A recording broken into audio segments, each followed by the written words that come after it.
On this week's episode of Friend Code, we're talking about the most recent Nintendo Indie World Showcase.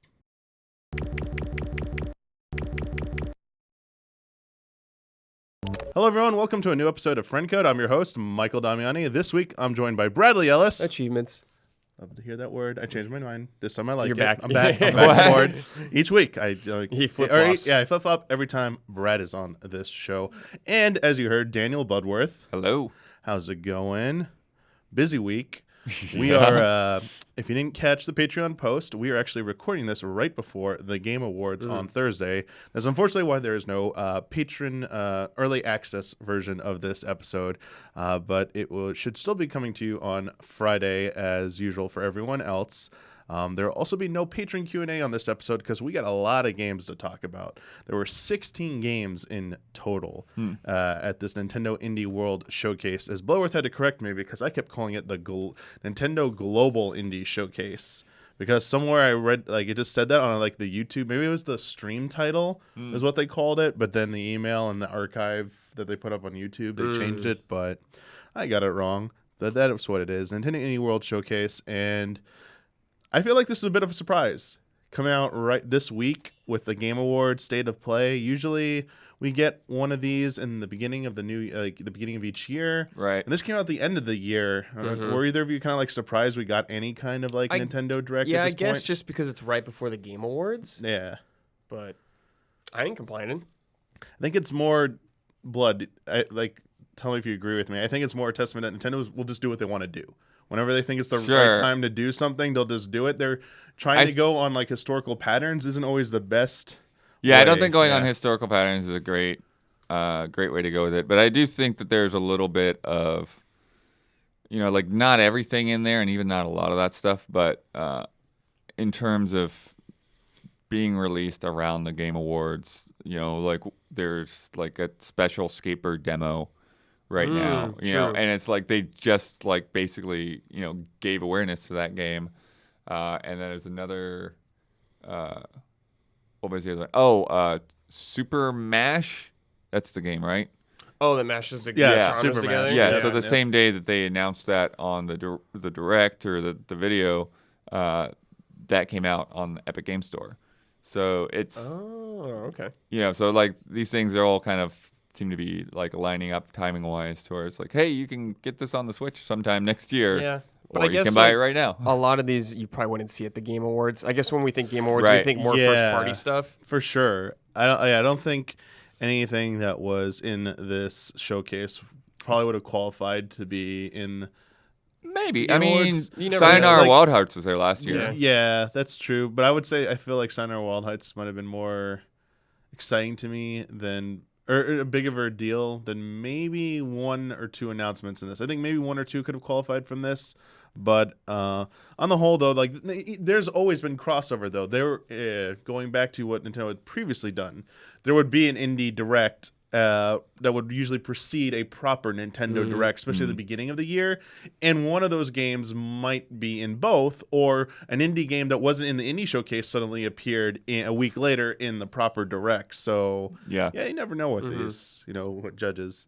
The other thing I thought was kind of interesting is all of these games, obviously they're all 2020 games, but they all kind of spread out through the year in terms of the release dates. They're not focused on first quarter. No. It's some of them Late 2020, anytime 2020, yeah. some of them late 2020, some of them summer 2020. So yeah, it was really interesting. It was almost here are the big indie games to look for all of next year. Yeah. Part of me thinks that maybe it was Nintendo was trying to get some releases out there for 2020 because aside from Tokyo Mirage Sessions, the Wii U port in January, and Animal Crossing. Yeah, they've got Animal Crossing, Tokyo Mirage Sessions, Xenoblade. At some point in 2020. Yeah, it doesn't have a full date yet. And then Snack World, which I know nothing about. That's on their calendar now. There weren't a lot of hard dates or even windows, and some of these did just say coming in 2020, but some had early, mid, late 2020. So we're getting a better picture. I think this started to paint the picture of 2020 for Nintendo, and even though not all these are, even only a few of these I think are even timed Switch exclusives. or even timed console exclusives on Switch. It's this type of thing. I think it was good on Nintendo to get that out there, and hopefully they follow up. With announcements of the Game Awards and with a first party direct next month. Exactly. So let's talk about the games in there. The first one they started with was Sports Story, the sequel to 2017's Golf Story, developed by Sidebar Games. It looked pretty cool. Yeah. Instead of just picking another sport, they're just going all in. I mean, there seemed to be a focus on tennis as well as golf. Like they kept talking about tennis a lot. Mm-hmm. But it also is interesting because they kind of played with the idea of like, whatever. Yeah, it was like they're combining sports. Starts tossing stuff on the he hit the golf ball onto the tennis court, and then you saw some of the other things. And what else was in there? I'm trying to remember. It was like volleyball. Volleyball was in there. It was. They also talked about like some of the stuff will be more like leisurely activity. Like it looked like you could get on a fishing boat, maybe go fishing, but it wasn't part of. Looked more like a side activity. I mean, they even said on their website, like, pursue other passions while winding down, and they show a screenshot of fishing in there. For those of you who aren't familiar with this, obviously a game about sports, but as in their own words, they say not always about sports. Right. So you can do other things. They got dungeons.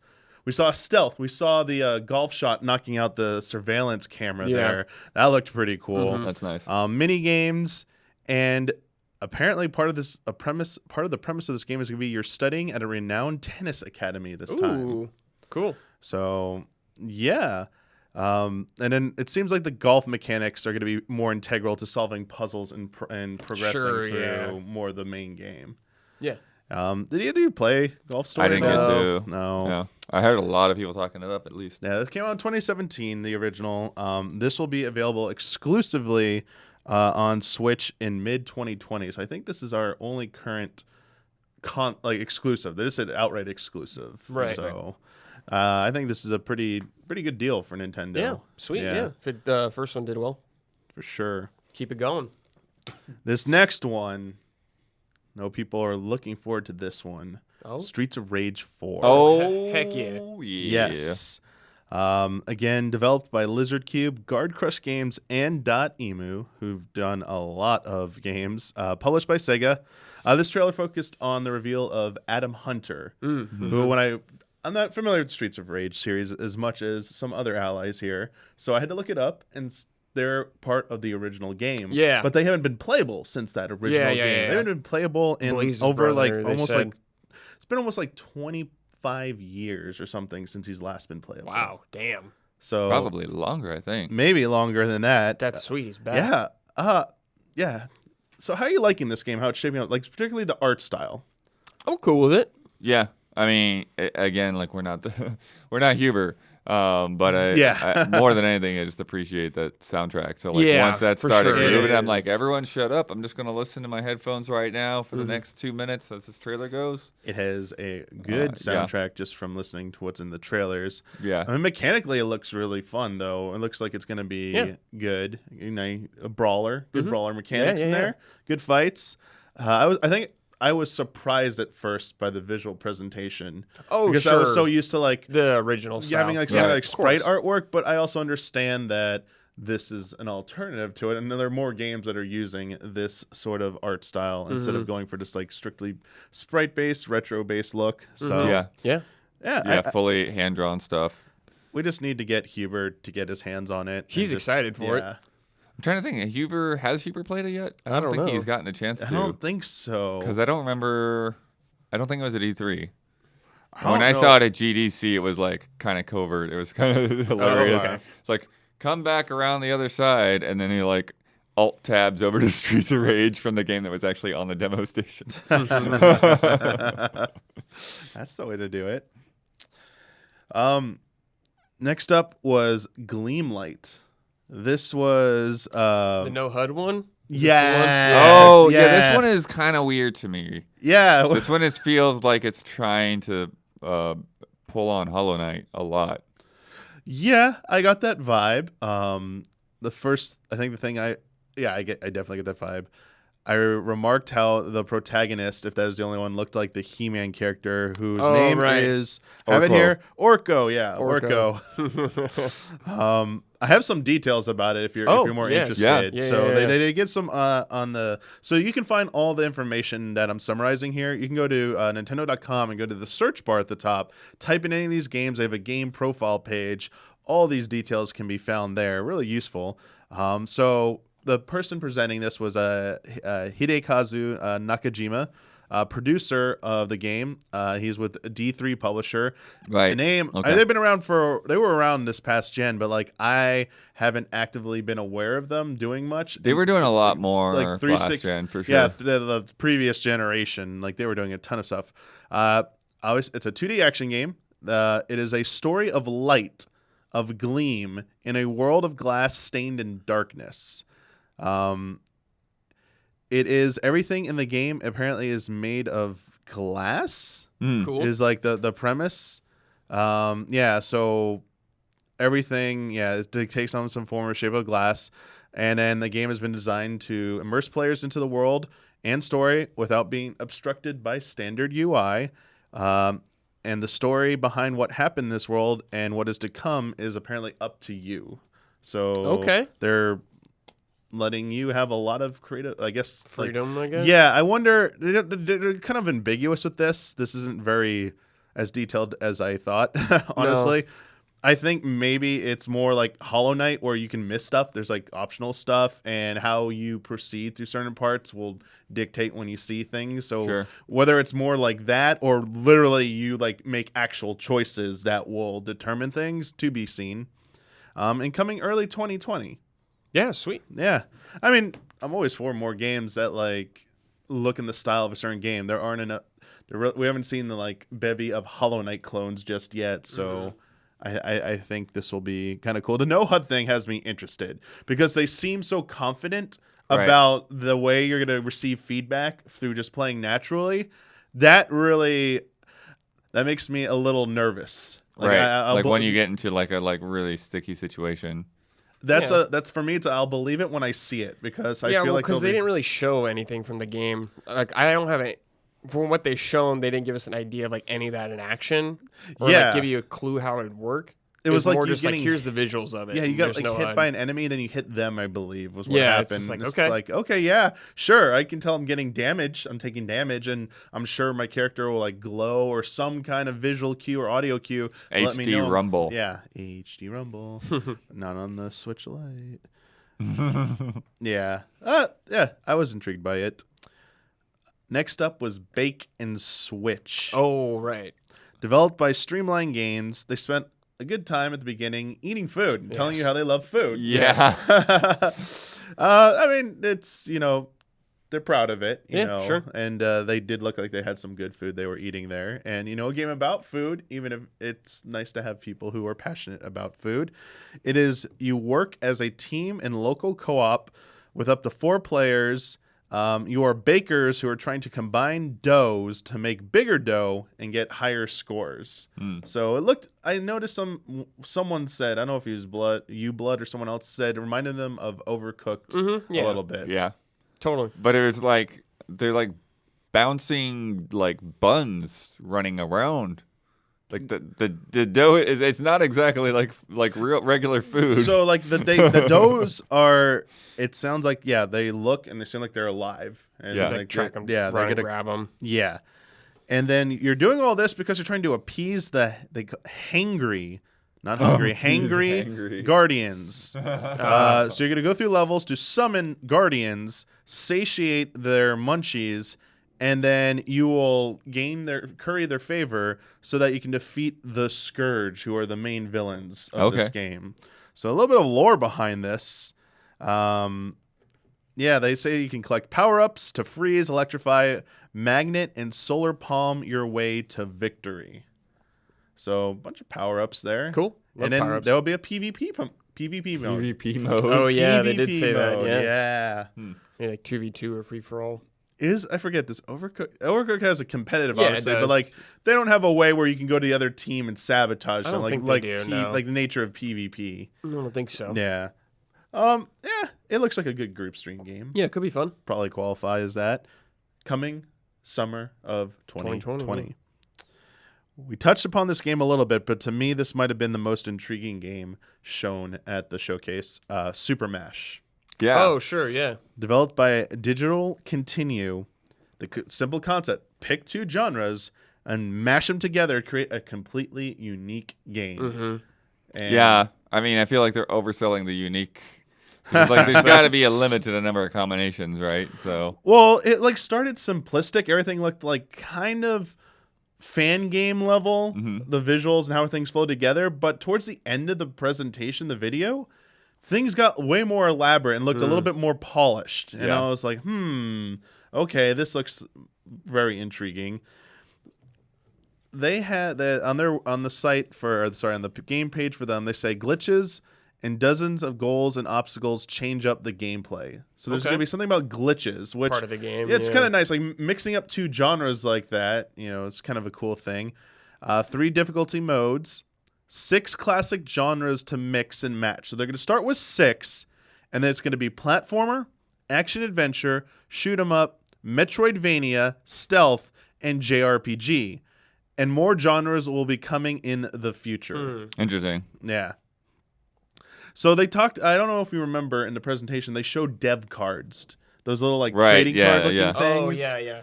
So dev cards, you can customize elements of each mash you make, like enemies, players, mechanics, and environments. So you take the 2 genres, mash them together, apply a dev card, and you can control some more of the specifics there. Yeah, so on this, there's like a settings screen. It says dev cards 3 active. Yeah, so there's probably like a amount you can activate at a time. Yeah. Yeah. And then you win mashes. So like that's the thing, you're supposed to like win them, I guess. Win mashes requested by customers to unlock the mysteries of the play type machine and save the game shop from an evil threat. So, a little bit of story. And this is interesting. We saw a little bit of this because the developer held up a code at the end. Yeah. And he wants you, even though it's not coming out till May of next year, every mash that you make generates a unique mash code that you can then share with others. So I love that. That's an important thing. Not just being able to create, but like share it with other people and see what they do. And as I said, over time, they'll be supporting the game with various content updates and DLC. They already said bringing more genres to it. Yeah. Did you catch this, the glitch part? Did you cover that? I said there will be glitches. And, okay. Glitches and goals. So like glitches that look like they obstruct you, maybe, I would assume. Yeah. And preventing you from completing your goal. But yeah. Yeah, they don't really say a lot about it. It just says glitches in each mash change how the game is played. But it's interesting. I was looking on here about the developer. It's by former Fifth Cell guys, Scribblenauts. Oh, Scribblenauts team, yeah. Over from WB, yeah. Well, that so they were formed in 2016, and they also created Next Up Hero and Jumpstream on the PC, which I'm not as familiar with. Not familiar with that one. No. But just on the premise alone, I'm surprised. If someone has done this before, I apologize. But if this is the first time if this is the first time done, I'm surprised no one has done it before. It seems like such a... I feel like there's something in the back of my mind that like I've heard of somebody doing something like this before, but I don't know, like not in as such a clear, like concise, easy to digest way. I'm very curious to see if we play this, or anyone who plays this, and they start mashing up, they see that it's mainly just, these are like genres, they already blend together and stuff. Like this is just like, I wonder if it to us who maybe are a little bit like have grown up more on like defined genres, and now that's kind of like the lines between genres have been blurred, and there are arguments like, do we even need to classify games by genres anymore? I wonder if it'll like come to a head with this, where people are like, oh yeah, it's very this is just like this. Yeah, like oh yeah, no duh, like this won't be as big of a deal as it seems to someone like me, but I'm definitely gonna try it out. Yeah. I think I'm curious to see what other genres they add, like visual novel or something like that. Like I'd like to see like platformer and visual novel. Yeah. Like I want to go I want crazy stuff. The stuff they had there didn't seem like they've already been crossover between those genres. So, like stealth platformer, yeah. Stealth puzzle game. Stealth puzzle game, yeah. Puzzle games. Had a good puzzle game on a group stream recently. You should go check it out. Next, they did their first shadow drop, the Talos Principle Deluxe Edition. Yeah, cool. Yeah, just coming out on Switch. Just on Switch, baby. Yeah, another game capitalized there. I think it makes a lot of sense because Talos Principle isn't a game that number one is like it's not super technically heavy, and number two, it doesn't need to be. No, it's like it's all mechanics. It's all it's kind of like Portal puzzle solving, kind of a crazy story going on that you unravel as it goes, and then it's like even then you have to interpret it a bit. But it's a very cool game. Ian loved it. I loved it. Back on PC. Yeah, I was gonna say there are some champions of that game here at Easy Allies, and if you trust Bloodworth or Ian's opinion, they speak very highly of it. So if you haven't had a chance to check it out and you're waiting for it, this might be your chance. Again, it's already out. And there's a lot of opportunities, Damiani, to like break puzzles. Like you can find like non-canon ways of doing things. Non-canon. I like that. I like that definition. Non-canon. Yeah. Okay. Next time I play a puzzle game, I'm gonna be like, this isn't a glitch. This isn't cheese. This is the non-canon way. Yep. All right. All right. Next up was Sail Forth, developed by David Evans and also being published by David Evans. Procedurally generated sailing adventure about classic naval action. Yeah, this was a very simplistic looking game. Yeah, but it seemed they were touting the physics and they were kind of like touting the fact about customization and acquiring more ships to build a fleet. Yeah, you could actually control a fleet, right? Like you have the one that you're individually controlling, but then you tell them to go other places. So I'm curious as to how well it'll work out. Procedurally generated always kind of makes me like yes, sure, yeah, because they showed like rescue a survivor on a random island, get into a fight, and it's like it's always easy to show off for the first time one of the things you'll be doing, but when that loop is that's the only loop you're experiencing over and over for hours, and then places just don't feel like they have any character, so it's like, why do I care about this island versus another? So just hopefully they're able to overcome those things. Yeah, that has seriously been my biggest issue with procedurally generated like open world style games, like dungeons and stuff. It's a different type of thing, but like overworld. It loses some of the special feeling compared to a team that went and handcrafted an overworld. Totally. Where it feels like each place was purposely put into a spot for you to encounter and explore versus just, we don't want to spend our time on this. We want to spend our time on other stuff. This has been my general experience with it. But yeah, Blood. You pick your own designs and colors for the sails of your boat. You'll unlock new stuff as you play through the game. Equip the ships in your fleet with a variety of weapons and equipment to modulate their capabilities. Each playthrough is set in a uniquely generated map filled with islands and various biome types. I don't think we saw any variation of that in the video. We just they saw showed like penguins and stuff. Yeah. Like ice stuff. Okay, they did. My bad.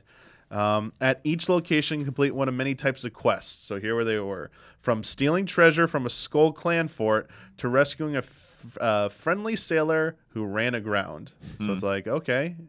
I mean, but that's kind of like what Sea of Thieves. Yeah, totally. The treasure part for sure. Yeah, it's like, Sea of Thieves. Raiding for treasure. I haven't kept up with it as much, but I don't feel like I remember a lot of NPCs outside of towns. No, I think they added more maybe, but I haven't played in a long time. Yeah. I'm curious how much appeal this will have. Me too. Sailing, not just that. The sailing physics are based on real buoyancy and wind force calculations. Whoa. Wind force. Yeah. Okay. Find new boats as you progress. Add them to your fleet. You can quickly swap control between the ships in your fleet and give simple orders to the AI crew operating the boats who aren't sailing directly. So we saw like the giving the order thing in the video. Much control over your other boats. Yeah, a bunch of weapons that are going to be available. They They said you have to keep track of the win while in combat to avoid losing tactical advantage, basically. Yeah. They did mention that. Skull and Bones had similar things like that when in the E3 demos, and it's a bit of a challenge. Mm-hmm. You're being shot, and you're just trying to figure out, how do I survive? How do I get the upper hand? And the wind is not in your favor. It is coming in 2020, so yeah. Could be cool. Yeah, I'm a little worried about it. Like I feel like it needs to show more. I mean, the fleet thing might be the hook if it's compelling enough, but the fact that we've seen several games attempt this, sailing the high seas concept. Skull and Bones, where that game is, who? Yeah, it's like where'd Skull and Bones go? And you said it's being made by like one guy.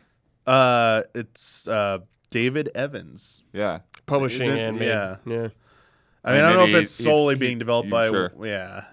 Might be having some assistance, but it's a small team. It's an indie team, of course. But yeah, we'll see.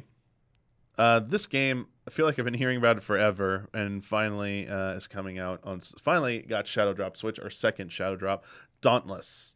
I thought this was out already on Switch.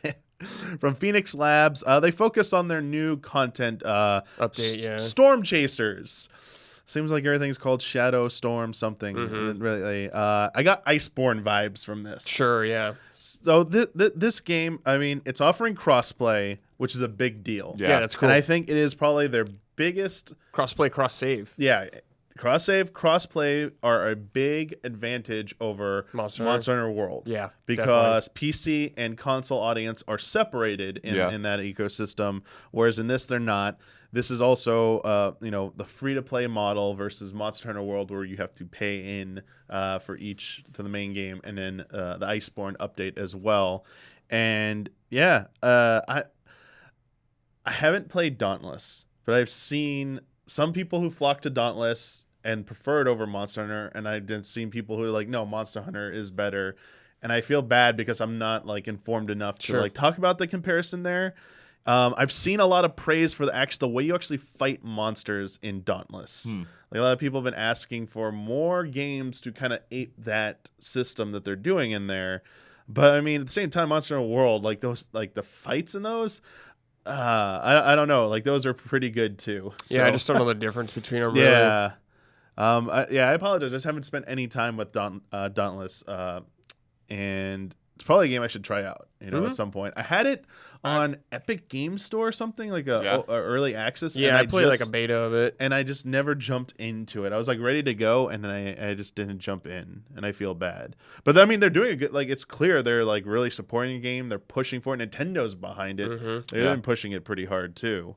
So, I feel like it might be for me a Warframe situation where that game is just doing fantastic. Sure, yeah. And people love it. I just haven't tried it out, and to me, I am aware of it and know it's successful, but in my mind, it's doesn't occupy a big space there. It's just it exists, and it's kind of I feel bad. And it's the same thing with Dauntless. So we'll need to change that in 2020 at some point.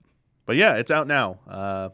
Go grab it for free on the shop, and it does not require an online subscription because it's one of it's a free to play games are exempt from the Nintendo Online subscription. Next up was a game that's coming from it might give you vibes of another similar type of game. This game is Murder by Numbers. Oh, yeah. And for those of you hungering for a new Phoenix Wright type game. Oh, this game. Okay. Yeah. I feel like this is something. And the composer from Phoenix Wright. Exactly. Yeah. Phoenix Wright, Ghost Trick, Beautiful Joe's composer. So it is developed by Mediatonic. Investigate a range of murders across TV studios, glitzy award shows, drag clubs, and more.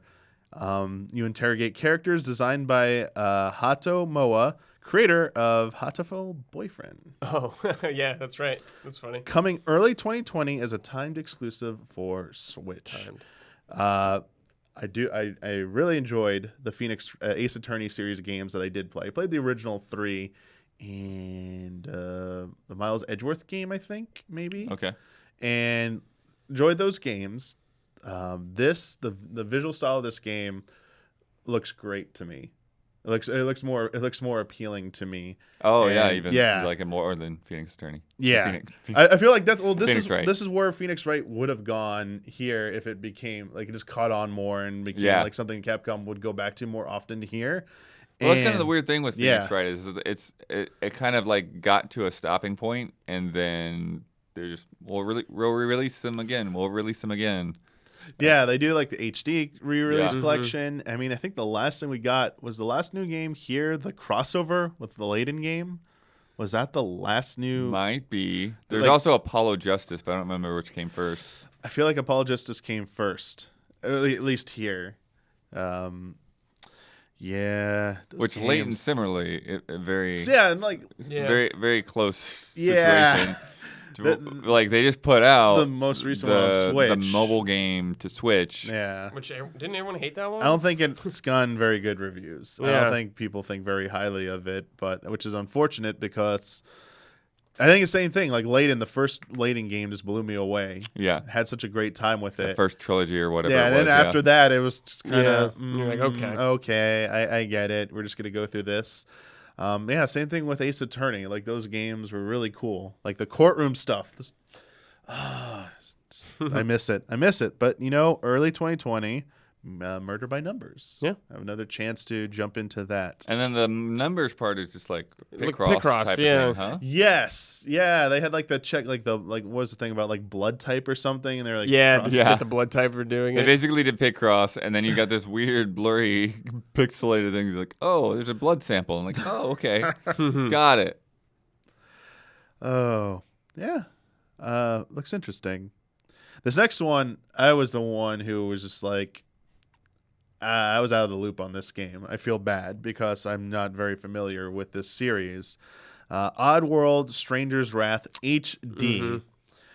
This game, I have limited, if any, experience. Like I've seen it from afar, but I played some of the first one on PS1. I was gonna say like but this was the Xbox game. Yeah, so this came out in 2005 on Xbox. Yeah. It has been re-released on pretty much every platform under the sun.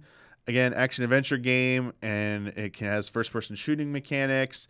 You shoot like live creatures out from your gun, and then like you're a bounty hunter. Crossbow, right? Yeah, and you have like a bounty on you as well. So you're like fighting against that, all odds. Coming January 2020.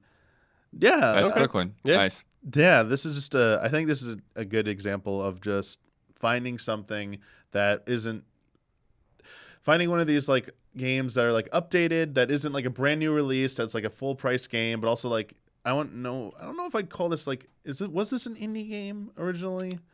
Because it came on Xbox in 2005. Was it then an indie game? I mean, I think somebody else probably was publishing at that time. Yeah, because it developed by Oddworld Inhabitants. They're releasing it on their own now. But okay, like I wonder if they were owned at one point or something like that. And I don't know if it's a matter of them being owned so much as like I think probably like THQ or somebody published it. Oh yeah, if they were published by original THQ and they went under, then that would make sense.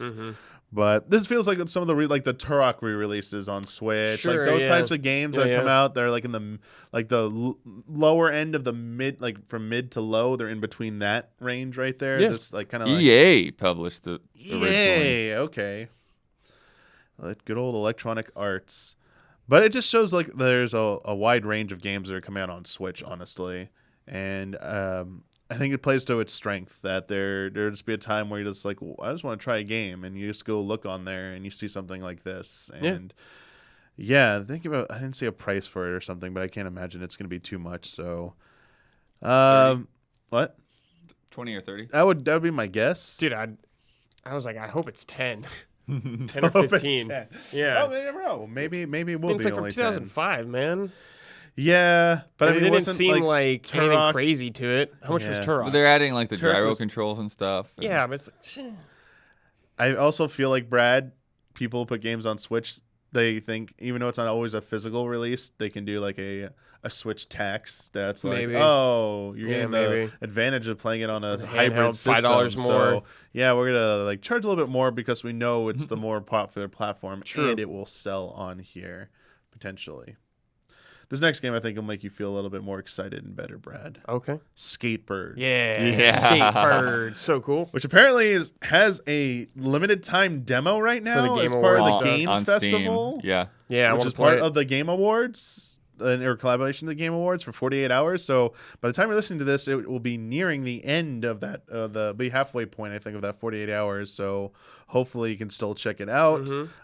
Developed by Glass Bottom Games. This just looked cool. Yeah, it looks super fun. Birds skateboarding around. Yeah, let's draw a little clothes for them and stuff. Yeah. I saw someone, I don't know if it was in chat or somebody else, but like they made a good joke of like, I hope there's a hawk in the game somewhere. Ooh, that would be awesome. That does a 900. A hawk on a skateboard. Like, I wonder what that is. He just shows up. It's like, that's like the boss. I was doing this before. It was cool. Yeah. What's up? Explore lots of bird-sized parks. So that was the thing. I looked at everything was miniature. Focus on simple controls. So nothing too crazy, nothing too elaborate. Probably more Tony Hawk. And they're focusing on the important stuff. Finding fancy new clothing, mixtapes, and in their own words, burbs that need help. So you're gonna find NPCs who need your assistance. Cool. Mixtapes is interesting. I wonder if that will actually have any effect on what music's playing. I kind of like that idea. Yeah, they're touting. Yeah, they're touting. You have the like find some soundtrack. out of the way cassette tape. Yeah, and maybe. And you get a new song when you do that. Yeah, maybe. I hope so. But yeah, they're basically talking about like you unlock new tracks. Oh, okay. Yeah, so that's like and they're like lo-fi hip hop basically. Oh, okay. Yeah. They're touting like a bunch of like underground bands for contributing music to the soundtrack. Coming late 2020. Yeah, it's a ways off. That was the stinger. It was too good to be true. Yeah. But yeah, that just looks like a fun time. I'm way into it. I wonder if you said hawk and bird. I wonder if we'll see any kind of cameos in there other than that. Of different birds? Like Tweety. Like Tweety. Like Tweety could be in there. This Tweety shows up. Tweety's in there, man. What, like hoot hoot? I mean, what are we talking about? Oh, it doesn't have to just be birds. I mean, it could be other animal friends. It kind of does. I mean, skatebird. Okay, fine. It could just be birds, fine. But yeah, get some good bird cameos in there, like Tweety. Yeah, are they just gonna be like bird puns the whole time with other famous skaters? Yeah, Bird I bet. Margera. You know what? I bet they do that. Bird I absolutely bet they do that. I bet they have at least 2 of those, Brad. At least 2 bird puns in there. I wonder if like we'll go really crazy with some of the later like courses. This seems like the perfect opportunity to just do like insanity. They should go crazy. Like I want to board slide off a cat's tail or something. Yeah, right to the street like holding onto a cat. Yeah. Like, oh my god. Yeah, get nuts. Oh. Yeah, you just go through the zoo at the end. That's it. Oh. You can tell we're kind of excited for this game. Oh yeah. This next one was pretty interesting for its presentation. Liberated. Developed by Atomic Wolf, it's an award-winning playable graphic novel, a cyberpunk action-adventure game that unfolds across the pages of a comic book. So, like, each pane of the comic book, the panels, they have gameplay or input you have to do, which is... Yeah. And it looked pretty seamless. Comic Zone on the Genesis, I think, did something like that. Yeah. But not a lot of games. This is... I'm kind of surprised no one has done it to this degree. Like this, with narrative stuff. Yeah, and making it feel so seasless. Like the having no loading is going to be pretty important to pulling this off.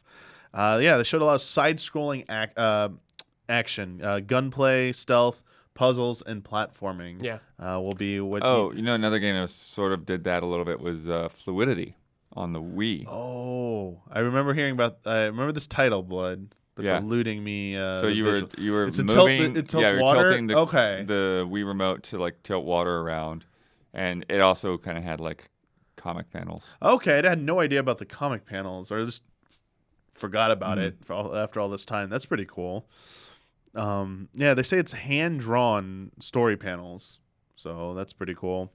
And then they say there's going to be multiple perspectives, so you're going to take control potentially of different characters. And they showed some characters in one of the shots. Maybe one of your characters could die or something. Switch characters. Yeah, I'm always curious about how like developers and how they put together something like that. Do they make it?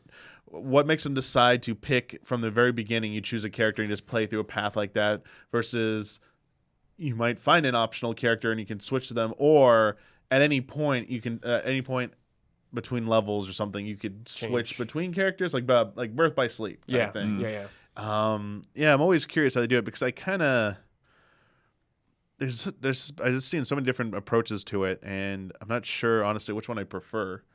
I mean, I guess it depends on the genre, honestly. Mm-hmm. I feel like something like this, I might just want to play through. I'm thinking of like a Sin City for some reason. You get those different stories in there. It depends how like strong the narrative is. If this narrative's really like heavy, I would want to focus on one character throughout like their campaign, then switch.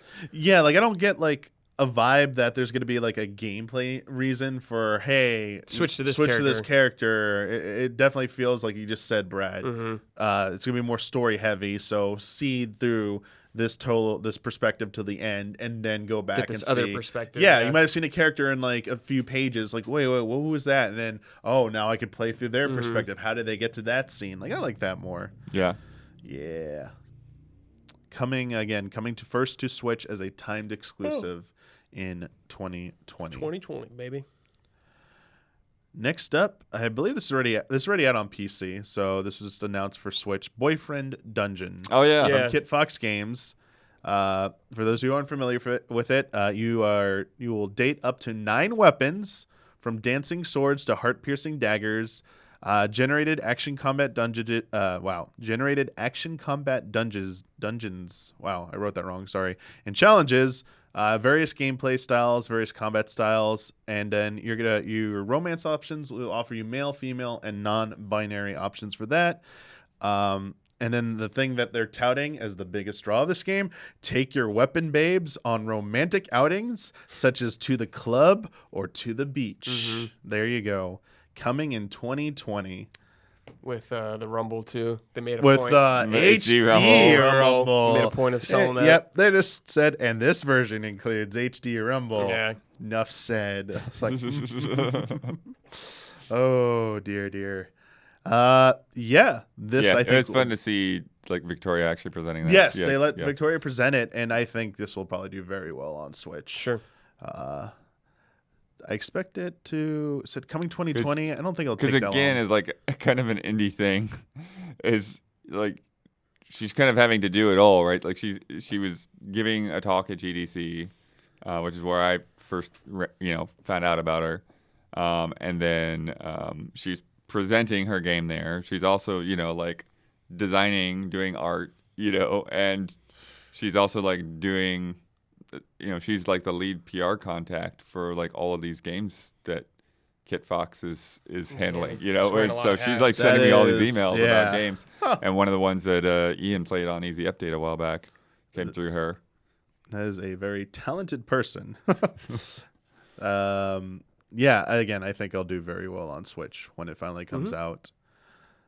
Oh, sorry, skipped over this next one. Next one is Dreamscaper. Oh yeah, this one was really. I remember it, but it was kind of hard to wrap my head around, like what the heck was going on. Yeah, it's kind of like the game where you like fall into like a dream state and then you like wake up and you're like, "You remember what happened?" No, that's not really it. Developed by Afterburner Studios, it's an ARPG roguelite blending elements from brawlers, top-down shooters, and dungeon crawlers. Yeah. Your dreams were those. Yeah. So you go to bed and then you get a randomized dungeon. Yes, every slumber is a different random dungeon. And you're playing as Cassidy, a young woman trapped in a deep depression. Dive into her subconscious to take on the surreal nightmares she wrestles with. And then one of the cool things they showed in there was you could use something called lucid powers to like slow down and manipulate time. Got it. That's a fun way of putting it too. And then they also so cool. Yeah, it was pretty cool. And then like the kind of like an Inception gimmick of going to people's like in the dungeons, you find a person who's I guess in the dream or whatever, you could like talk to them and kind of try and influence them so that when you wake up or something, talk to them. Yeah, something like that. It will be available early 2020 as a timed console exclusive for Switch. So PC first day probably too. Yeah, probably. Yeah. So it'll be out on Switch and PC whenever it comes out. Cool. Everything else later. I really like the art style for this game too. Very Very unique.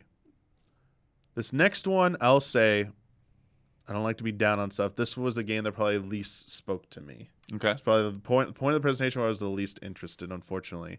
The Survivalist. Oh, yeah. The escapist universe? I don't know why, but something about these games just doesn't click with me. I've even played a little bit of the Escapists on the stream, and I was like, this is really complicated. And there's a lot going on, and there's a lot I can see that we could dig into. But I'm also just like, it doesn't feel appealing enough for me to do that.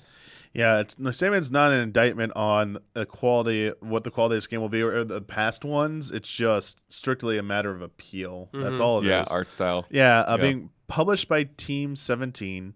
I want to say this because it's not mentioned anywhere. It's in the small fine print text at the very bottom. This game requires Switch Online membership to access the online features. Okay. There is local and online 4-player co-op, but if you're trying to play online with others, you obviously need that for this. Sure. So here are kind of the details they gave about it again. For those of you who didn't watch it. Yeah, monkeys. Big thing is about you get to train monkeys to help you on the island, to help you with everyday tasks or when you go on raids. There's a day-night cycle as you explore and uncover your new island home. You are going to hunt and be hunted by animals for food. You're going to help local inhabitants. You're going to get quests from someone called the Mysterious Stranger.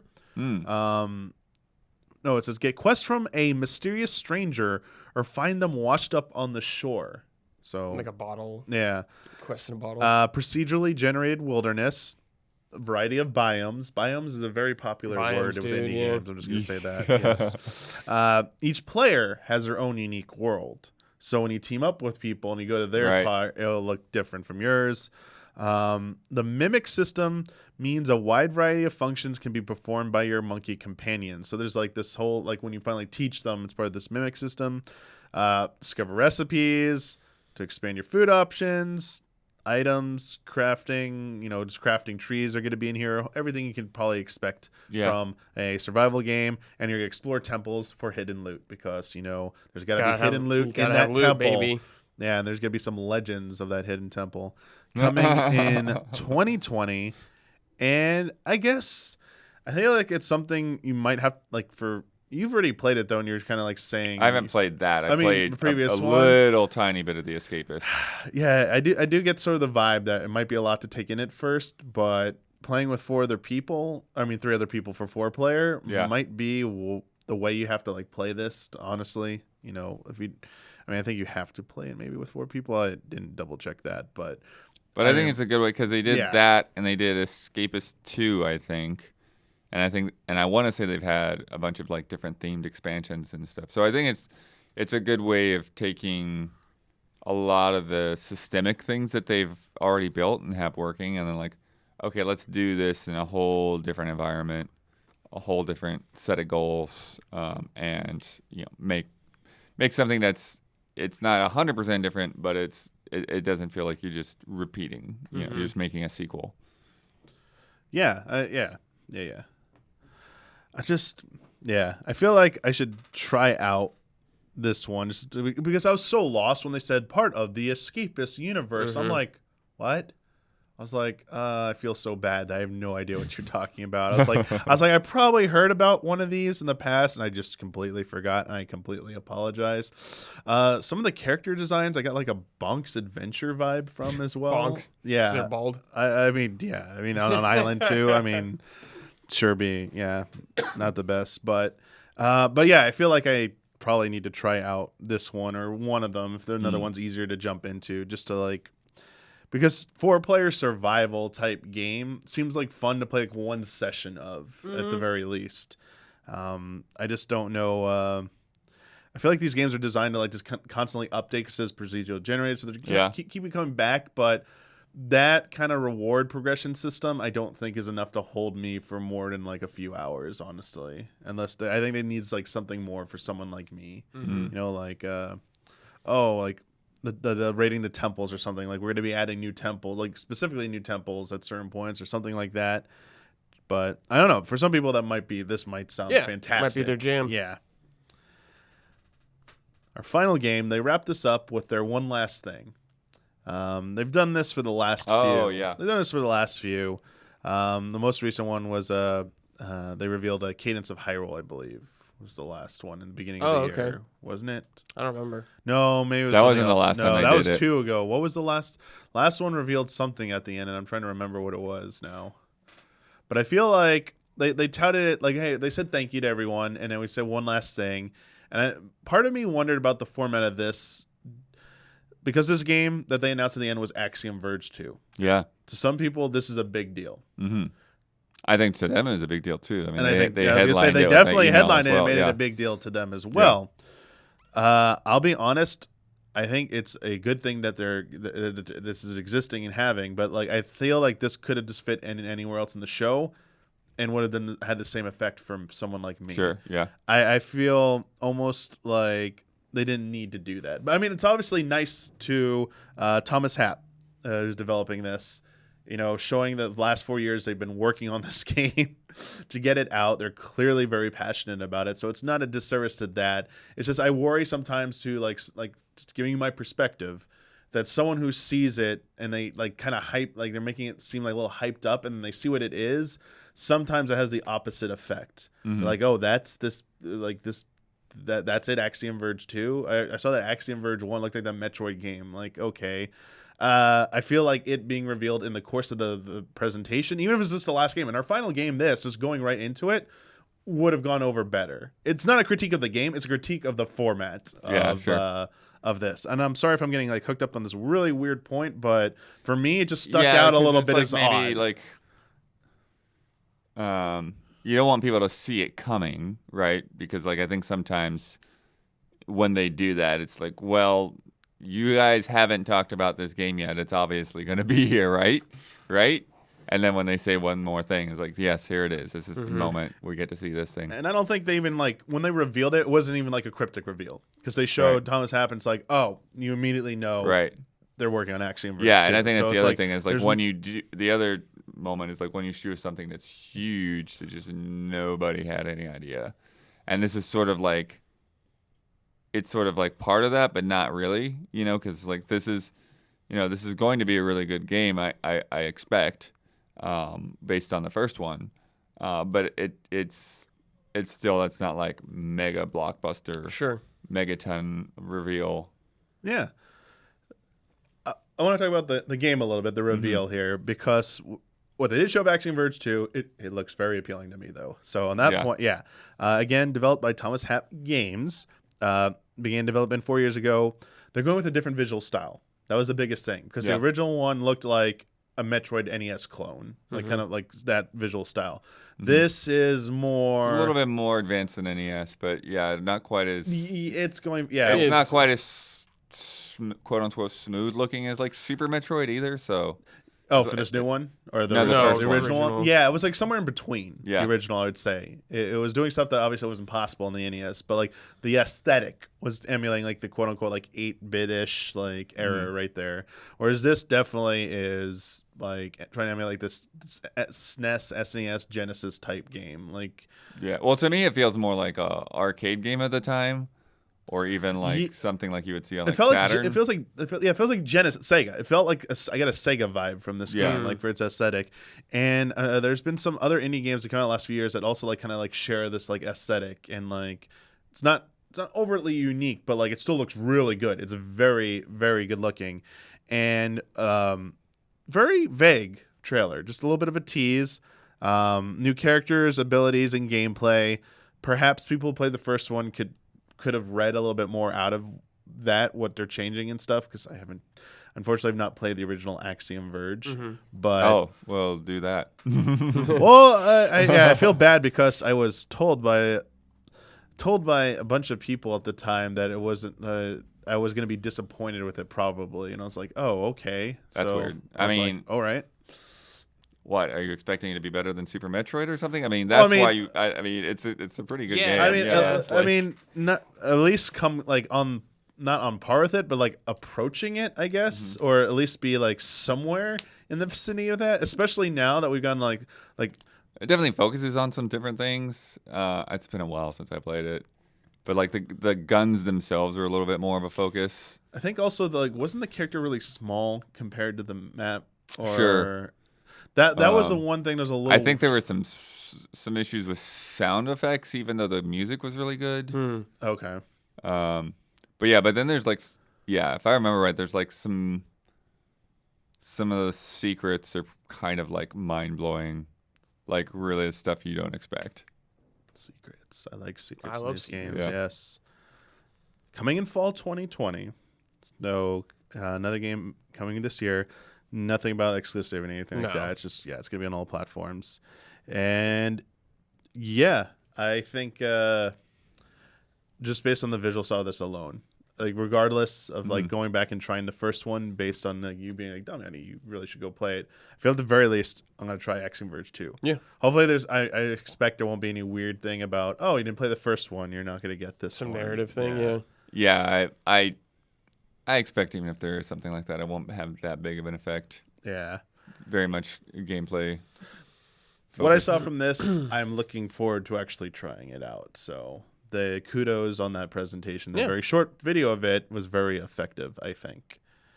And that was the final game that they showed off. There was a game I did not mention because I don't want to take away anyone's thunder from this, especially Axiom Verge at the end. Because despite, I think, it being pretty obvious it wasn't going to be there, still want to address it. There were a lot of people I saw, even in our chat, going, where was Hollow Knight? Where is Silk Song? Oh. There were just so many people who, for some reason, expected it to be there. And I'm like, I don't think so. I think it's, no. I think kind of Hollow Knight's bigger than that from like the rest of the games it seemed like now. Not just that. I people are expecting it to come out any day now. And it's I don't think it's this. People have been, I mean...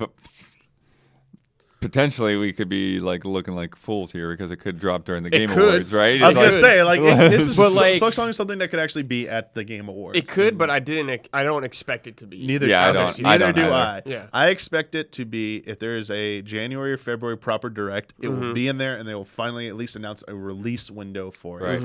And I think that's maybe the other thing too, that like that game probably will be out next year, but they're not at a point where they're like, pin it down. Here it is. Yeah, I don't think it'll just be ready when it's ready. Yeah, because I got some. Yeah, because going back to older episode of Friend Code, I was really off base with how easy it was to port the game, and I misspoke and was corrected from statements from Team Cherry that basically it was not the easiest of jobs. It actually was a bit of a challenge. That's why it took so long. Same thing with Undertale as well. I was also criticizing Undertale, I think, as well. And both were... basically, I was criticizing any kind of indie port to Switch. I was like, why does it take so long? And got this lengthy explanation from someone who wrote in a correction at the time. I was like, hey, I developed this. Let me explain it to you. It's not, there is a reason for this. It's not BS. So... them working on a full-blown sequel to Hollow Knight that was originally supposed to be DLC. Of course, they're going to, and how long it took for the original to come out, even if it doesn't come out next year, it's not going to be a disappointment to me. It's like, you can come out in 2021, and we're good. Get it right. Take your time. Yeah, take your time. Let it cook. When it's ready, it's ready. Yeah, I know some of you are it's really awesome. People are really excited to see more of this game, but, that's why the original was so good. Got to be patient. Let them have their time to work their magic with it. But besides that, was there any game you might have expected to have been in this one that wasn't there, or just not that I could think pretty of. much? No, I don't know if I had any expectations really going in. Just let's see it. Yeah, I didn't know if they'd maybe do something with like Cadence of Hyrule, like a DLC thing or an update or something like that. I feel like if they do something with that, they'll do like a whole new game now. Okay, because they did do the one update. They did like a small update to it. I think it was in response to some people having a harder time with the game. They did some stuff more with it, accessible or something. And I wonder, maybe add like a little new part of a map or something. But as you said, they probably, if it was successful enough to warrant it, do like a Cadence Hyrule 2 or whatever they're gonna call it. I guess that has set up like a lot of the collaborations Nintendo has been doing lately this generation. I guess part of my mind, I'm expecting another collaboration at some point, and like in an indie game collaboration is probably the more likely of them. And for some reason, there's like I'm just thinking of like series from Nintendo that could use an update or use a new entry and would be well suited. Oh, we want Yacht Club Games to do a Metroid game. Oh, sure. Yeah, that is one of them. Yeah. I mean, I've seen lots of clamoring for Yacht Club Games and or even Way Forward to get a crack at a 2D Metroid. I know there's been some clamoring for one of these indie studios to take a crack at a new Kid Icarus game. Oh, sure, yeah. We don't seem to be doing anything with it. Yeah, on top of, please, will you bring Kid Icarus Uprising to Switch? So I've seen both of that. But, I mean, there's some, like, a sort of neglected series. Wave Race. Wave Race. Star Fox, which is starting to get there. Do you have the Ace Combat people? F-Zero. It's like, hey, you know, is there any studio you can think of that you'd like to try making an F-Zero or a Wave Race game or anything that hasn't seen an update in a while? And yeah, for some reason I think like F-Zero would be one. Like I could see them like just like give it to someone else to try. They're not gonna do anything with make it like a 2D one or something like that. See how that does. How do you feel about that, Blood? So if they gave it to another studio to do another 2D style F-Zero. And you have any? I don't know about the 2D style ones. Like I don't know if those make a lot of sense nowadays. I think they probably go with 3D and a way harder to make. Okay. But yeah. I don't know if there's. I mean, obviously Shin'en did those fast RMX, but I don't know. Yeah, I don't know how well that did. Like that came out. Yeah, Fast RMX is the one that came out on the Switch, right? Fast Racing Neo was this Wii U game. Yeah, I don't know where they're at with that, or if they would get an official blessing on the F-Zero, but I mean, there's also Redout is also on Switch, which I haven't played, but that also seems like it's a little bit more on the Wipeout side of things. Yeah. I mean, I'm sure there's some studios out there that are itching at a chance to get that. But I mean, I don't know if you feel the same way, Blood. But for me, it's like just give it again to Sega. Like, why? Like they did such a great job with it. But yeah, I don't know with Star Fox. There's been so many rumors with Star Fox.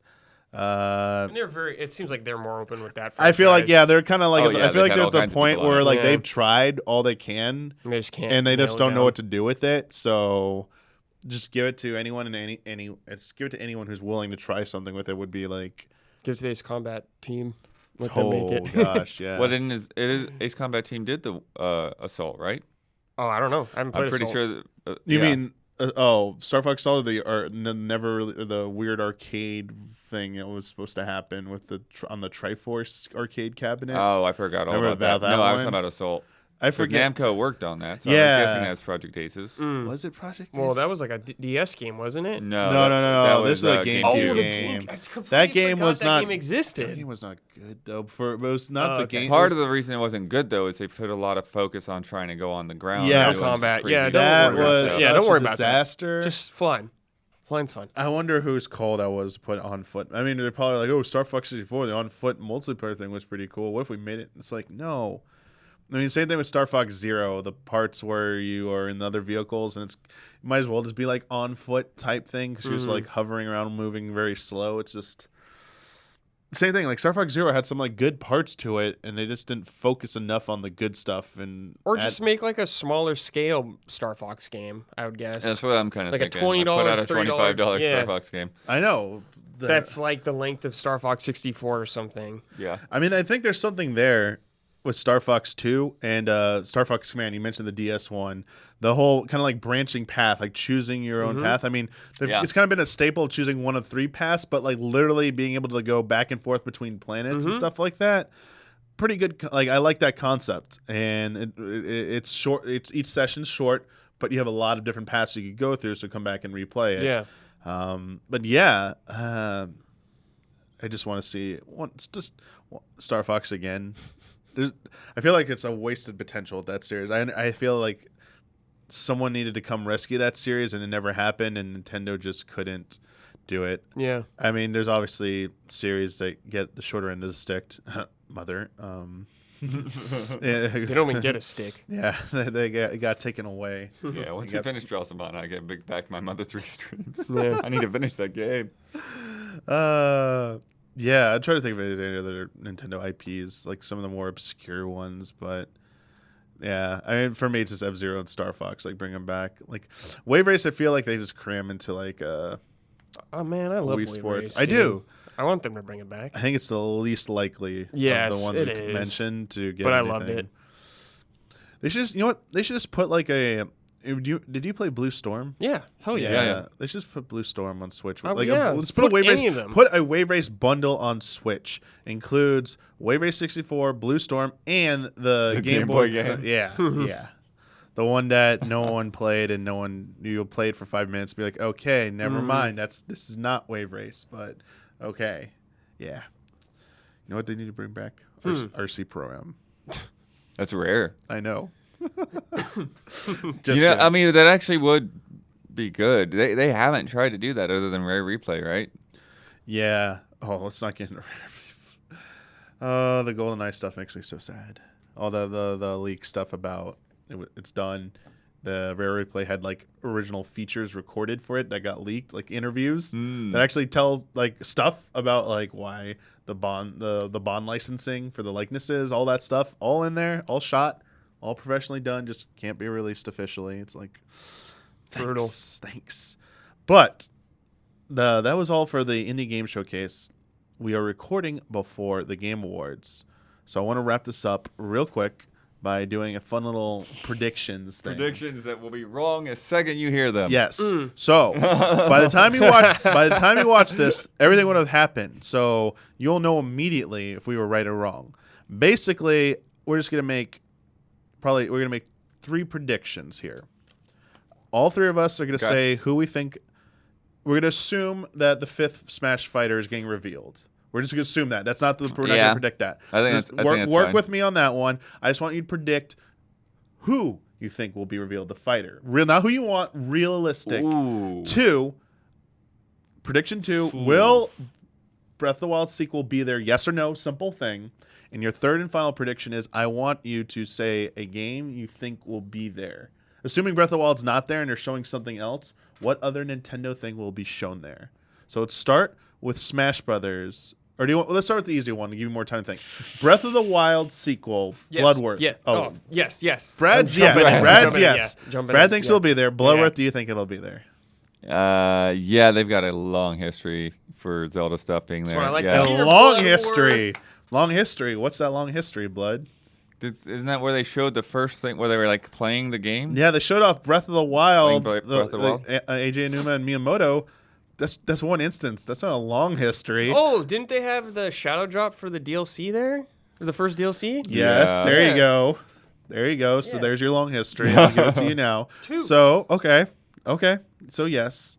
But they've had like music performances and stuff as well, haven't they? Yeah. Yes. If it is coming out next year, it will be at the Game Awards. Yeah, dude, it's gonna come out. So I'll say yes because I believe it is coming out next year. If it's not showing up tonight, I mean, it's still obviously could come out next year, but like my faith will be shaken in the 2020 release date. So all 3 of us are yes. Do you have your fighter yet, or do you want to like do the game prediction? I have a fighter, but I think it might be something that Brad is going to say too. Hey, you both can say the same thing. Yeah. All right. So this is the fighter we think will realistically be revealed tonight.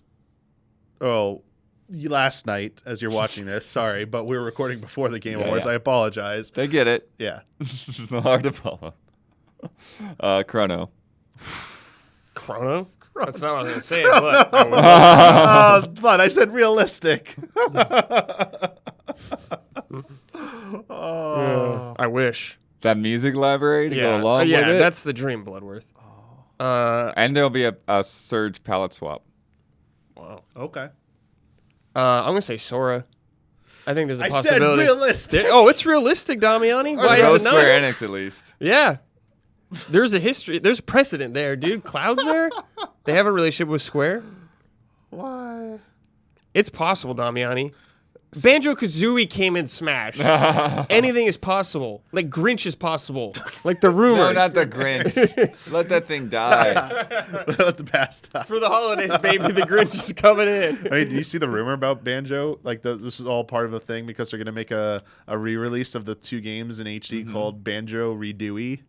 Dude, that'd be sick. Banjo Redooey. I'm in. It would be cool if that was like Halo style, where you could like pop between the N64 version and like an all new, completely different textures. Whew. You better not say a Fire Emblem character.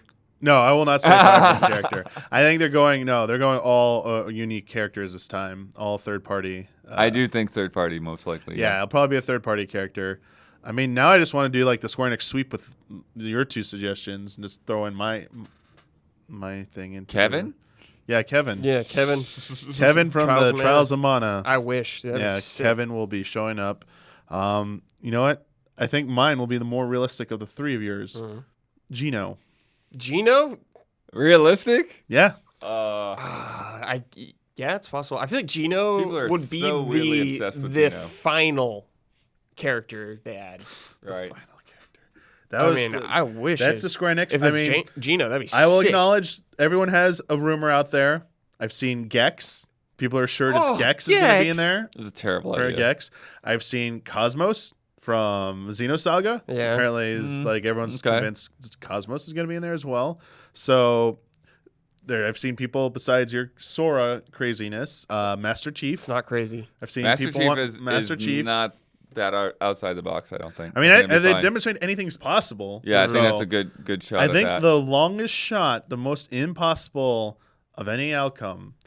I had someone tweet at me because I asked for their suggestions or what they'd love to see. One person replied back they would love to see a Sony character represented in Smash. Oh, because that we already even have be Banjo-Kazooie. Would there remotely be a Let's get a chance of a Sony. Sony character showing up in Smash Brothers? Who? Kratos? Knack? Ratchet and Clank would be good.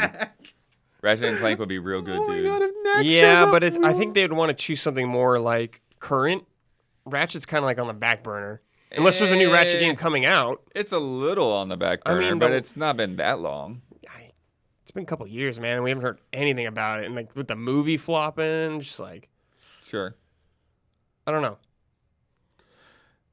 I mean, Spider-Man. Like, dude, that'd be crazy. Like, Spider-Man. Kratos would actually be sick. If it was Spider-Man would absolutely destroy the internet. Spider-Man just swings into action. Peter Parker swings into action. Here we go. That music. We'd get a Smash remix of like the Spider-Man theme. I mean, could you like instead of like another Smash Brothers, we actually get like a Marvel Universe game that's basically Smash Brothers? Smash Brothers? Yeah. Yeah. I mean, Capcom make amends with Marvel. Make that next MVC installment happen, please. Just waiting for that to happen. I think it'll happen. But yeah, I think a Sony character would be like the most at the lowest chance of anything I can think of. Just like, as you said, the pool of characters. It's like putting Kratos in there. It doesn't really. I mean, yeah, it'd get a reaction, but it'd be like a little weird. And I don't think Knack is too much of a meme. I think to throw in 100%. there. Like we'd laugh at it, but I don't know who. They could put like Crash in it. I don't know. That'd be Activision. Yeah, they totally. Yeah. I mean, they but could that's sign off actually on not it. a terrible. That's pretty People would realistic. go I mean, crazy. Activision would love to get. Yeah. I mean, I bet Activision would love to get Crash in there. It's just a matter of working those details out. Yeah. But I mean, as I said, I think anything's possible. Yeah. I like this. I like not having. I've heard like nothing about the. I heard nothing about the last several of these. I don't think I heard about any of these. I've heard crazy theories. I don't think any of them have been right. Like none of the new Fighter Pass stuff has been like exactly right that I've been told. So which is nice contrast to some of the stuff leading up to the original release where people did get stuff right. I was like, no, stop. It will definitely not be Waluigi.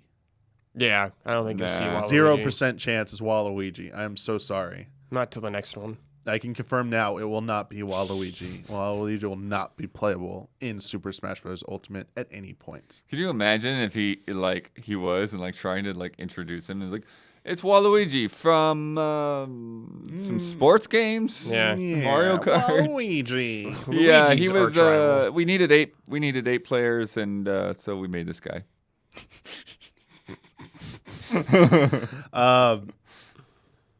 This wasn't part of the prediction. I know we have to pick a game, but real quick, yes or no? Do you think beyond if a fighter is announced tonight, do you think they'll even tease anything about the future? Because they're making more fighters. Will it strictly be the 5th fighter reveal, or do you actually think there'll be any tease of what's to come? I think they'll just say like more fighters coming or something like that. How long ago was Terry? It was like 2 months ago.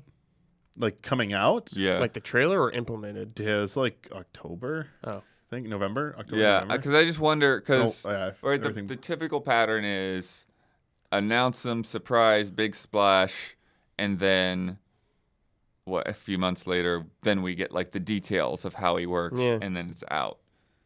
I think with them going beyond the initial promises, I think they could upend that a little bit. I think it could be possible that we just get the next character, and then we get the tease for whoever's after them. I think the very least they will reveal the plan for the future, like the details of the plan. Whether it's going to be 5 more characters or, next year. Hey, it's going to be unspecified amount of time. Just going forward, we'll make an announcement. We're ready to announce a new character, but like don't plan. But I have to believe they're probably going to try and sell it as another fighter pass, which will be like, 5 more characters. Like, think that is probably what they'll follow. They'll probably follow pretty closely to what they just did before. So it's called like Fighter Pass Season 2 or something like that. All right. The last thing to crunch on here. The last prediction. What game will be revealed? What Nintendo game will be revealed at the Game Awards? Like brand new? Yeah, brand new. Was that trailer? Pikmin 4. Oh god, Pikmin 4. Those rumors have been circling for a long time. Olimar is back. Olimar's back. You just see a boot walking across some grass, and you just see the color little like head sprout out, and he picks them up. Yep. He picks up 4 of them. And he's got a gun now. Yeah, He's got a shotgun. Gosh, I was going to say he's got a space shotgun and a pulse rifle. Yeah. It's like, and they're like Pikmin. They transform into guns Yeah, now. yeah. And it's presented by Miyamoto. Yeah. People might know me as a person who doesn't like guns in my games, but I have decided that this is a very... No, I'm just kidding. Yeah. He finally allows guns into his games now. All right. Pikmin 4 from Brad. You got anything in blood? I'm just thinking something stupid like Pokemon helmets or whatever the third. What is the third Pokemon going to be? So you go with the third Pokemon game instead of something like Bayonetta 3. Or... That's not brand new, though. It's not a reveal, but it's okay, been a while. So let me clarify that. Brad, you can redo this down. Oh, I would have said Bayonetta 3 then. Okay, so Brad's Bayonetta 3 for realistic. Yeah. We're doing realistic. So, yeah, just something shown. I apologize. What will be like the trailer? Could it be a already announced game? I meant a new trailer. That's what I meant, Brad. Sorry. Man, I think it's been long enough to re-tease Metroid Prime 4. Ooh. Wow. Blood went there. But they need to actually show an engine. No. We need to see something. We need to see that helmet. Just a new logo. Just like the most dramatic build-up, and just a logo appears. Blood. I would love to see Metroid Prime 4. And I know I said yes or no, but I'm going to push back a little bit. I think there's no way in hell that's showing up at the Game Awards. That's like an E3 special right there. That's like Breath of the Wild 2 will be their big playable game at E3 this year. And in our direct, we are showcasing the brand new updated version of Metroid Prime 4, reintroducing it from the first time from renowned studio Retro. I don't think it's going to be at the Game Awards. I know Keely would love it. I know we've had so many times where Reggie showed up with a Metroid pin, and we're like, it's happening. But you know, Bloodworth, what is far more likely, but it is still Metroid. Do you know what I'm going to say, Bloodworth? The trilogy? There you go, Bloodworth. I'm curious, what do you think that they will just pop it on a card, or do you think that they'll enhance it some way? I bet it is enhanced. Yeah. I bet they overhauled Gyro? the visual update. I think it's a visual update. In fact, until it was confirmed Bluepoint was working on a Sony project exclusively, I actually thought before I heard the retro rumors, I thought Bluepoint was doing the Metroid Prime trilogy like remake or whatever. Essentially, like they were overhauling the graphics, and I was like, oh yeah, that makes too much sense. It's obvious, and it's like, oh. The rumor is Retro's actually doing it themselves. Okay. Oh, and Bluepoint's working on PS5 game. Never mind. That isn't so obvious. I think it'll be a major visual overhaul, and I bet they do some quality of life updates to it as well. Sure. Right? Yeah, I mean, they've got to do something different in a way because you've got the original control scheme that a lot of people weren't that into, and then you had the Wii control scheme that people really liked, but corruption in particular, like there's not a way to play. Like you've got to like map all that stuff to not use motion controls now. You know, it's like that game is entirely built around pointing controls and motion controls. Yeah, I mean, if there's a way, they'll figure it out. I mean, obviously, you take the Joy-Cons, but I mean, what are you gonna do? I mean, it's just people just be like, hey. You can't play with motion controls on the Switch Lite or something like that, you know, or is even playable on Switch Lite. I bet they find a way to do it for some of that, or they just rework how it happens. Like some of it gets streamlined and automated, so there's no more like manual aiming for maybe some of the stuff, like the more complicated stuff, where you know, like ripping like the grapple rip thing. It's like now it's just a button press, like lock on, press it, push again to pull it off, instead of like, oh, you gotta like do the whip motion and stuff, you know, stuff like that. But I get you. I've seen like people like Skyward Sword. People are like, why couldn't you just like hold down a trigger button and then remap Link's like motion, the sword motion to the right analog during that moment, so like you're locked in and then use that. It's like I guess that would work, but like it's more. Nintendo really cares about how it feels. Like does it feel good to do, not just does it actually work. Whereas again, like that door rip, like that feels real good. Yeah. So it's a question about that. I still think it'll happen though, but I think it is more likely to be shown tonight than Metroid Prime 4, unfortunately.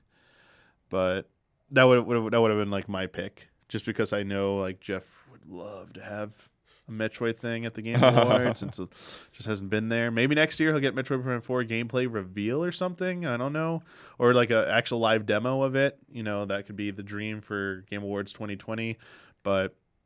Yeah, I don't think it's happening this year. I also don't think you mentioned Bayonetta 3. Yeah, I think it has a history, like it was revealed there, so like they could probably show that as well. But I wouldn't be surprised at all if it ended up not being there either. Right. Secretly hoping for Mario too. You mean Odyssey 2? Or new 3D or new 3D based on new 3D Mario? Yeah. Ooh. Yeah. I'd like that too. Yeah, you would. Yeah, you would.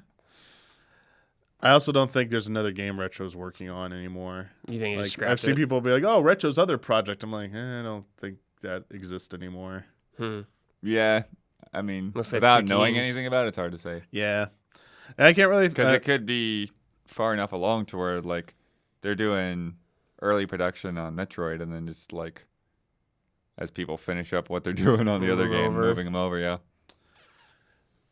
I don't think the only thing I think of is we already got Xenoblade Chronicles HD coming out, remaster, whatever it's called, coming out this year. So I don't know if we'll hear about third Xenoblade Chronicles 3.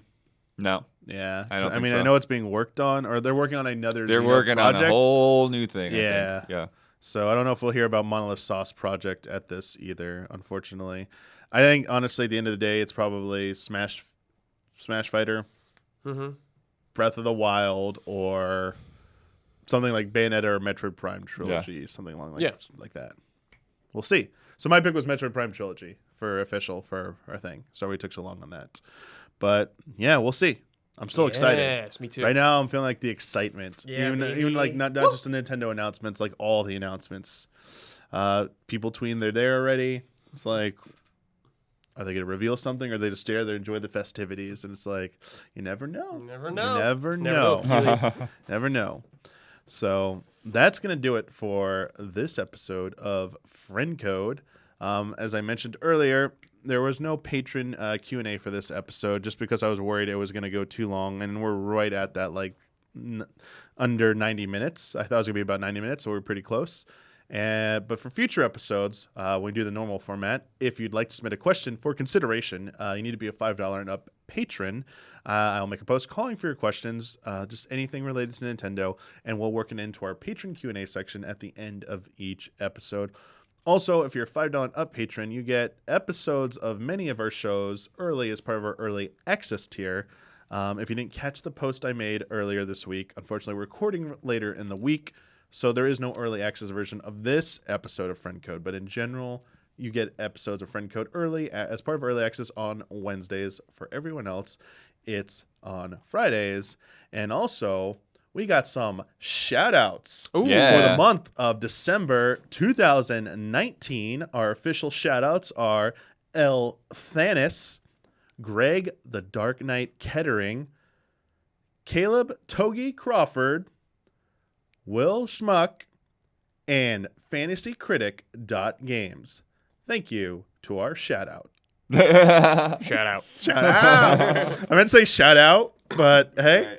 I don't think you have to quite go to say that after, but I like it. If you don't like it, write to Brandon. We'll find a way for Friend Code to do it. Yeah, be like, Damiani, no, that's bad. I am now canceling my shout-out pledge because of you.